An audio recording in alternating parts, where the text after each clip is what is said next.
Hi guys, நம்ம இன்னைக்கு என்ன பார்க்க போறோம்னா ட்ரேடிங் பற்றி தான் பார்க்க போகிறோம். ட்ரேடிங்கில் வந்து என்னன்னா நிஃப்டியில் தான் வந்து இது ட்ரேட் பண்ணுவேன். நான் எப்பவுமே நான் எப்படி ட்ரேட் பண்ணுறது பார்த்தா நான் இன்னைக்கு உங்களுக்கு எக்ஸ்பிளைன் பண்ண போகிறேன். நிஃப்டியில் வந்து என்ன பண்ணுவேன், நான் மோஸ்ட்லி 1,00,000 ரூபாய் கேபிட்டல் யூஸ் பண்ணி தான் ட்ரேட் பண்ணுவேன். நிஃப்டியில் வந்துட்டு தான் ட்ரேட் பண்ணுவேன், வேறு எந்த இதுலேயும் ட்ரேட் பண்ண மாட்டேன். மோஸ்ட்லி நான் எந்த ஸ்ட்ரைக் ப்ரைஸில் எடுப்பேன்னா ஏடிஎம்லேயும் எடுக்க மாட்டேன், ஓடிஎம்லேயும் எடுக்க மாட்டேன், ஐடிஎம்ல மட்டும் தான் எடுப்பேன். இப்போது ஐடிஎம்மோட ஸ்ட்ரைக் ப்ரைஸ் எல்லாம் இப்போது விலை அதிகமாக இருக்குது. இப்போ எவ்வளோ தெரியுமா? ஐடிஎம்மோட ஸ்ட்ரைக் ப்ரைஸ் வந்து 300 ரூபாயிலேருந்து 320 ரூபா இருக்கிறதா, மோஸ்ட்லி 300 ரூபாய்க்கு மேலே இருக்கிறதா ஐடிஎம் ப்ரைஸ். அது கீழே இருந்தால் ஏடிஎம் ஓடிஎம் ப்ரைஸ். ஓகே, அதனால நான் 300 ரூபாய்க்கு மேலே இருக்கிறது தான் பை பண்ணுவேன். இப்போ நான் வந்து 315 ரூபாயில் வந்து 4 லாட் எடுத்திருக்கேன். எவ்வளோ ப்ரைஸ்னா 81,900 ரூபாய் இது பண்ணேன். 10 பாயிண்ட் எனக்கு கிடைச்சாலே போதும், எனக்கு 2,600 ரூபாய் கிடைச்சிரும். 10 to 13 பாயிண்ட் வச்சுக்கோங்களேன்.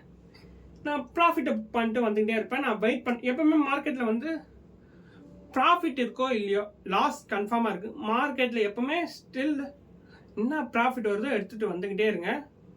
மார்க்கெட்டில் வந்து இருக்கணும்னு நினச்சிங்கன்னா உங்களோட கேபிட்டல் மோஸ்ட்லி காலியாகிறதுக்கான வாய்ப்புகள் இருக்கு. அதனால மார்க்கெட் என்ன ஃபர்ஸ்ட் கொடுக்குதோ அதை நீங்கள் எடுத்துகிட்டு வந்துக்கிட்டே இருங்க. நான் அப்படிதான் எப்பவுமே மார்க்கெட் என்ன கொடுக்குதோ நான் எடுத்துகிட்டு வந்துக்கிட்டே இருப்பேன். அதனால தான் நான் இப்போ வரைக்கும் ப்ராஃபிட்டாக இருக்கேன். ஒருவேளை வந்து நம்ம பை பண்ணிட்டு நிறைய பேருக்கு பை பண்ணிட்டு உங்களுக்கு பின்னாடி போச்சுன்னா போகிறதுக்கு சான்ஸ் இல்லை. 20 பாயிண்ட் போச்சுன்னா ஒன்றும் பிரச்சனை இல்லை, ரெக்கவர் ஆகிடும். 30லேருந்து 40 பாயிண்ட் போச்சுன்னா நான் என்ன பண்ணுவேன்னா, இந்த பேலன்ஸ் அமௌண்ட் இருக்குல்ல அதில் நான் வந்து ஒரு லாட் போடுவேன். மார்க்கெட் மறுபடியும் ஏறும்போது என்ன ஆகும், உங்களுக்கு அந்த ப்ராஃபிட் வந்து உங்களுக்கு கிடைச்சிரும். அந்த லாஸ் போக அந்த ப்ராஃபிட் வந்து உங்களுக்கு வந்துடும். இதுதான் விஷயம். இதுதான் நான் ஃபாலோ பண்ணுறேன். நீங்களும் இதே மாதிரி ஃபாலோ பண்ணுங்க. ஆனால் என்ன பண்ணுங்க, இந்த மெத்தடை வந்து நீங்கள் என்ன பண்ணுங்க, பேப்பர் ட்ரேடிங்கில் பண்ணி பாருங்க. 2 to 3 months மினிமம் எடுத்துக்கோங்க. பேப்பர் ட்ரேடில் டெய்லியும் இதையே பண்ணி பாருங்க.